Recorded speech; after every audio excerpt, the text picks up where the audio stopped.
Hello friends, അപ്പോൾ ഇന്നത്തെ നമ്മുടെ വീഡിയോയിലേക്ക് എല്ലാവർക്കും സ്വാഗതം. ഇന്ന് നമ്മൾ ഡിസ്കസ് ചെയ്യാൻ പോകുന്നത് +1 എക്കണോമിക്സിലെ ഇന്ത്യൻ എക്കണോമിക് ഡെവലപ്മെൻറ്റ് എന്ന പാർട്ടിലെ ഫസ്റ്റ് ചാപ്റ്ററാണ് Indian economy on the eve of independence. So let start our class. പ്രധാനമായിട്ടും നമ്മൾ ഈ ചാപ്റ്ററിൽ 7 ടോപ്പിക്സ് ആണ് ഡിസ്കസ് ചെയ്യാൻ പോകുന്നത്. First one low level of economic development under the colonial rule, second one agriculture sector, third one industrial sector, fourth one foreign trade, fifth one demographic condition, sixth one occupational structure and seventh one infrastructure. നമുക്കറിയാം 1757 പ്ലാസി യുദ്ധത്തോടു കൂടി ബ്രിട്ടീഷുകാരുടെ ഭരണം ഇന്ത്യയിൽ ആരംഭിക്കുകയാണ്. പിന്നീട് 200 വർഷത്തോളം കാലം ബ്രിട്ടീഷുകാരായിരുന്നു India ഭരിച്ചിരുന്നത്. അങ്ങനെ 1947 ഓഗസ്റ്റ് 15 ഇന്ത്യക്ക് സ്വാതന്ത്ര്യം കിട്ടുന്നത്. അപ്പോൾ ഇന്ത്യക്ക് സ്വാതന്ത്ര്യം കിട്ടുന്നത് വരെയുള്ള ഇന്ത്യൻ എക്കോണമിയുടെ അവസ്ഥ എന്തായിരുന്നു എന്നുള്ളതാണ് ഈ ചാപ്റ്ററിൽ നമ്മൾ ഡിസ്കസ് ചെയ്യാൻ പോകുന്നത്. Okay, first topic low level of economic development under the colonial rule. India had an independent economy before the arrival of British rule. നമ്മളത് ഓൾറെഡി ഡിസ്കസ് ചെയ്തു. Next point, agriculture was the main source of livelihood for the most people. ഇന്ത്യയിലെ ഭൂരിഭാഗം ജനങ്ങളുടെയും തൊഴിൽ എന്ന് പറയുന്നത് agriculture ആയിരുന്നു, അഥവാ കൃഷിയായിരുന്നു. Next point, Indian economy was also characterised by various kinds of manufacturing activities. ഇന്ത്യയിൽ അഗ്രികൾച്ചറിന് പുറമേ വ്യവസായങ്ങളും ഉണ്ടായിരുന്നു. India was particularly well known for its handicraft industries in the field of cotton and silk textiles, metal and precious stone works etcetera. അഗ്രികൾച്ചറിനും മാനുഫാക്ചറിങ് ആക്ടിവിറ്റീസിനും പുറമെ ഇന്ത്യയിൽ ഹാൻഡിക്രാഫ്റ്റ് ഇൻഡസ്ട്രീസുകളും ഉണ്ടായിരുന്നു.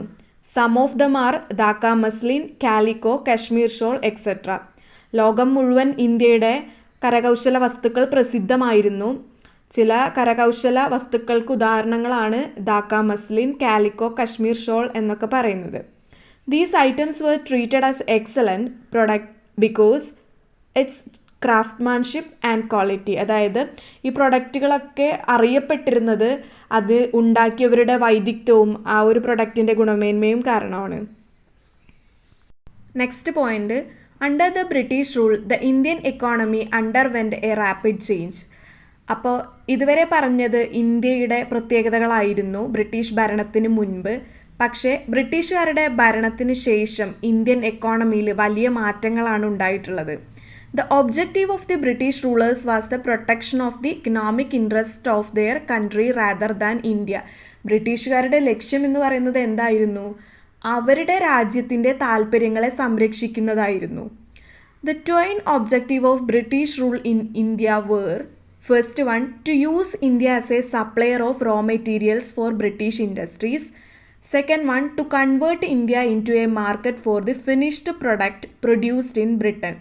അതായത് ബ്രിട്ടീഷുകാർക്ക് 2 ലക്ഷ്യങ്ങളായിരുന്നു ഉണ്ടായിരുന്നത്. ഒന്ന്, ബ്രിട്ടീഷുകാർക്ക് ആവശ്യമായിരുന്ന അസംസ്കൃത വസ്തുക്കൾ ശേഖരിക്കാനുള്ള ഒരിടമാക്കി ഇന്ത്യയെ മാറ്റുക. അതുപോലെ തന്നെ അവർ ഉൽപ്പാദിപ്പിച്ചിട്ടുള്ള സാധനങ്ങൾ വിറ്റൊഴിക്കാനുള്ള ഒരു മാർക്കറ്റാക്കി ഇന്ത്യയെ മാറ്റുക എന്നുള്ളതും. Next point, there was no improvement in India's gross domestic product or national income.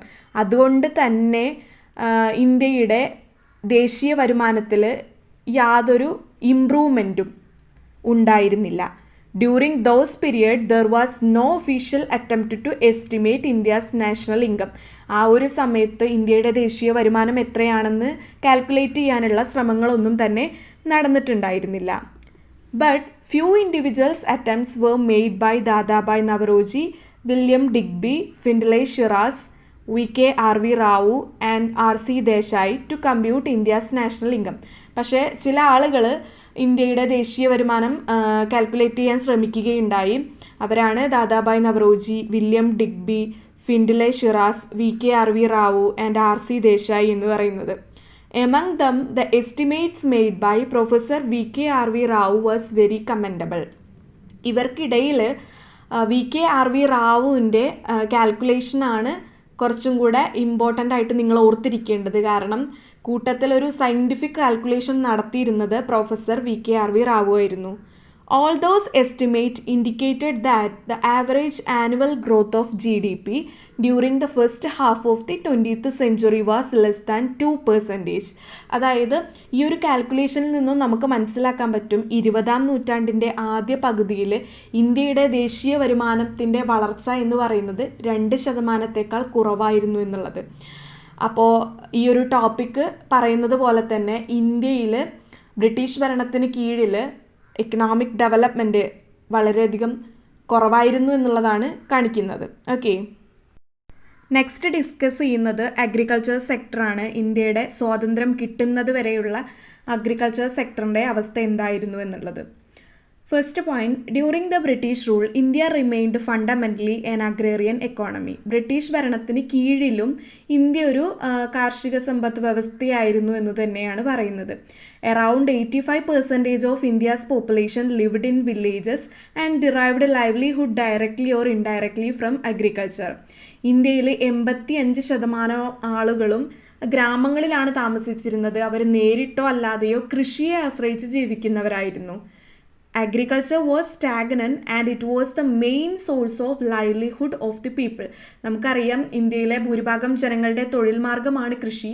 പക്ഷേ എന്നാൽ പോലും ബ്രിട്ടീഷുകാരുടെ ഭരണത്തിന് കീഴിൽ അഗ്രികൾച്ചറിൻ്റെ അവസ്ഥ വളരെയധികം മോശപ്പെട്ടതായിരുന്നു എന്നാണ് പറയുന്നത്.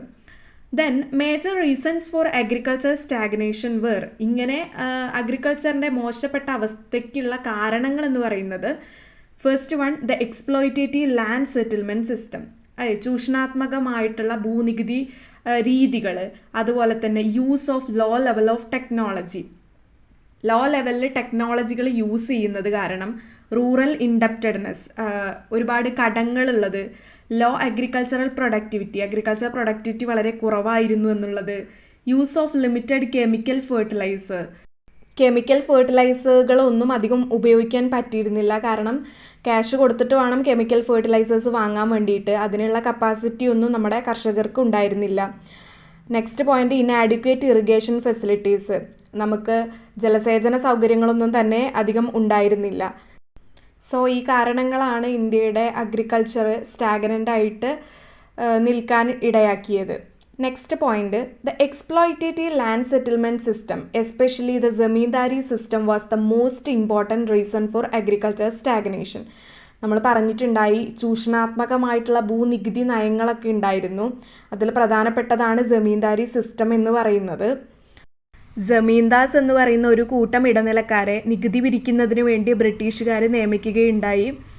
കർഷകരാണ് കൃഷി ചെയ്യുന്നതെങ്കിൽ പോലും അതിൽ നിന്നും നികുതി പിരിച്ചെടുത്ത് ബ്രിട്ടീഷുകാർക്ക് കൊടുക്കുക എന്നുള്ളതായിരുന്നു ജമീന്ദാസിൻ്റെ ജോലി. പക്ഷേ കർഷകരുടെ അവസ്ഥയൊന്നും നോക്കാതെ തന്നെ പറഞ്ഞതിൽ കൂടുതൽ നികുതി പിരിച്ചെടുക്കാനാണ് ജമീന്ദാസ് ശ്രമിച്ചിരുന്നത്. ഇത് കൂടുതൽ കർഷകരുടെ അവസ്ഥ മോശമാക്കുകയാണ് ചെയ്തത്. Next point, though the overall performance of agriculture sector was bad, the productivity of some cash crops had shown an improvement due to the impact of commercialisation. നമ്മൾ പറഞ്ഞു അഗ്രികൾച്ചർ സെക്ടർ ബാഡ് പെർഫോമൻസ് ആണ് ഉണ്ടായിരുന്നത്. എങ്കിൽ പോലും cash crops, food ക്രോപ്സിൻ്റെ കാര്യത്തിലായിരുന്നു ഇങ്ങനൊരു അവസ്ഥ ഉണ്ടായിരുന്നത്. ആ സമയത്താണ് കൊമേഴ്ഷ്യലൈസേഷൻ വരുന്നത്. ക്യാഷ് ക്രോപ്സ് കൃഷി ചെയ്യാൻ സ്റ്റാർട്ട് ചെയ്തു. അവിടെ മാത്രമായിരുന്നു ഒരു ഇംപ്രൂവ്മെൻറ്റ് ഉണ്ടായിരുന്നത്. But this resulted to acute food shortage in the country. പക്ഷേ ഇതിനെ തുടർന്ന് രാജ്യത്ത് രൂക്ഷമായ ഭക്ഷ്യക്ഷാമം വരികയാണ്. കാരണം ക്യാഷ് ക്രോപ്സ് ഇംപ്രൂവ്മെൻ്റ് ഉണ്ടായിട്ട് കാര്യമല്ല, അത് നമുക്ക് കഴിക്കാൻ പറ്റില്ലല്ലോ. Next point, another set back for India's agriculture production was the partition of India. അന്ന് ബ്രിട്ടീഷുകാർ ഇന്ത്യയെ വിഭജിക്കുകയുണ്ടായി. അപ്പോൾ ഒരുപാട് പ്രൊഡക്റ്റീവായിട്ടുള്ള ലാൻഡും കാര്യങ്ങളൊക്കെ ഇന്ത്യയിൽ നിന്നും നഷ്ടപ്പെട്ടു. ഇതും അഗ്രികൾച്ചർ സെക്ടർ സ്റ്റാഗ്നൻ്റ് ആവാൻ ഒരു റീസണാണ്. നെക്സ്റ്റ് ടോപ്പിക്ക് ഇൻഡസ്ട്രിയൽ സെക്ടറാണ്. India's industrial sector could not make any significant progress during the British rule. ബ്രിട്ടീഷുകാരുടെ ഭരണസമയത്ത് ഇന്ത്യയുടെ ഇൻഡസ്ട്രിയൽ സെക്ടർ വ്യവസായം വലിയ പുരോഗതിയൊന്നും കാണിച്ചിട്ടുണ്ടായില്ല. India's world famous and centuries old handicraft industries were ruined. Actually ബ്രിട്ടീഷുകാർ വന്നപ്പോൾ ഇന്ത്യയിൽ ഫേമസ് ആയിട്ടുണ്ടായിരുന്ന ഹാൻഡിക്രാഫ്റ്റ് ഇൻഡസ്ട്രീസുകളൊക്കെ തകരുകയാണ് ഉണ്ടായത്. Next point, India became a mere supplier of raw materials for British industries and a market for their finished goods from Britain. India തീർത്തും അവർക്ക് ബ്രിട്ടീഷുകാർക്ക് ആവശ്യമായുള്ള അസംസ്കൃത വസ്തുക്കളുടെ ഒരു സപ്ലയറും അവരുടെ പ്രൊഡക്റ്റ് വിൽക്കാനുള്ള ഒരു മാർക്കറ്റായിട്ട് മാറുകയുമാണ് ചെയ്തത്. The mechanization led to massive unemployment of people employed in traditional handicraft and cottage industries. മെഷീൻസൊക്കെ വന്നതോടുകൂടി രാജ്യത്ത് തൊഴിലില്ലായ്മ കൂടി. അതായത് കരകൗശല വിഭാഗങ്ങളിലൊക്കെ ജോലി ചെയ്തിരുന്ന ആളുകൾക്കൊക്കെ തൊഴിൽ നഷ്ടപ്പെടുകയാണ് ചെയ്തത്. During the second half of the 19th century, modern industry began to take root in India, but its progress remained very slow. പക്ഷേ 19ാം നൂറ്റാണ്ടിൻ്റെ പകുതിയായപ്പോഴേക്കും എന്ത് ചെയ്തു, മോഡേൺ ഇൻഡസ്ട്രികളൊക്കെ ഇന്ത്യയിൽ വരാൻ തുടങ്ങി. പക്ഷേ അതിൻ്റെ വളർച്ചയും വളരെ താഴ്ന്ന നിലയിലായിരുന്നു എന്നാണ് പറയുന്നത്. Next point, initially cotton industries in Maharashtra and Gujarat and jute industry in Bengal were established. Modern ഇൻഡസ്ട്രീസിൻ്റെ തുടക്കം എന്നോണം മഹാരാഷ്ട്രയിലും ഗുജറാത്തിലൊക്കെ കോട്ടൺ ഇൻഡസ്ട്രികൾ തുടങ്ങുകയുണ്ടായി. അതുപോലെ തന്നെ ബംഗാളിൽ ജൂട്ട് ഇൻഡസ്ട്രികളൊക്കെ സ്റ്റാർട്ട് ചെയ്തു. Industries of fertilisers, rayon, rubber, cement, sugar, paper etcetera were established in some regions of the country. ഈ പറയുന്ന വ്യവസായങ്ങളൊക്കെ ഇന്ത്യയുടെ ചില ഭാഗങ്ങളിലൊക്കെ ആരംഭിക്കുകയുണ്ടായി. The setting up of Tata iron and steel company TISCO in 1907 was a landmark in the industrialisation of India. ഇത് നിങ്ങൾ not ചെയ്ത് വെക്കുക. ടിസ്കോൻ്റെ എസ്റ്റാബ്ലിഷ്മെൻറ്റ് 1907 ഇത് സ്ഥാപിക്കുന്നത്. ടിസ്കോ എന്ന് പറയുന്നത് ഒരു അയൺ ആൻഡ് സ്റ്റീൽ കമ്പനിയാണ്. നമുക്കറിയാം മെഷീൻസൊക്കെ ഉണ്ടാക്കുന്നത് ഇത് യൂസ് ചെയ്തിട്ടാണ്. അതുകൊണ്ട് ടിസ്കോനെ നമുക്കൊരു ക്യാപിറ്റൽ ഗുഡ് ഇൻഡസ്ട്രി ആയിട്ട് പറയാൻ വേണ്ടിയിട്ട് പറ്റും. There was hardly any capital goods industry to help promote further industrialization in India. പക്ഷേ ഇന്ത്യയുടെ വ്യവസായത്തെ പ്രോത്സാഹിപ്പിക്കാൻ വേണ്ടി ടിസ്കോ അല്ലാണ്ട് വേറെ ക്യാപിറ്റൽ ഗുഡ്സ് ഇൻഡസ്ട്രീസ് ഒന്നും അവിടെ ഉണ്ടായിരുന്നില്ല. The establishment of a few manufacturing units was not sufficient enough to compensate the loss caused by the British rule. ബ്രിട്ടീഷുകാർ നമുക്ക് വരുത്തി വെച്ചിട്ടുള്ള നഷ്ടങ്ങളെ ഒന്നും നികത്തുന്നതായിരുന്നില്ല. വളരെ കുറച്ച് നമുക്കുണ്ടായിരുന്ന മാനുഫാക്ചറിങ് യൂണിറ്റ്സിൻ്റെ പ്രൊഡക്ഷൻ എന്ന് പറയുന്നത്. Therefore, the contribution of industries to GDP continued to remain very low. അതുകൊണ്ട് തന്നെ ഇന്ത്യയുടെ GDPയിലോട്ടുള്ള ഇൻഡസ്ട്രീസിൻ്റെ കോൺട്രിബ്യൂഷൻ വളരെ കുറവ് തന്നെയായിരുന്നു. On the eve of independence, the contribution of industrial sector to GDP was around 13%. അതായത് സ്വാതന്ത്ര്യം കിട്ടുന്നത് വരെ ഇന്ത്യയുടെ GDPയിലോട്ടുള്ള ഇൻഡസ്ട്രിയൽ സെക്ടറിൻ്റെ കോൺട്രിബ്യൂഷൻ എന്ന് പറയുന്നത് വെറും 13% മാത്രമായിരുന്നു.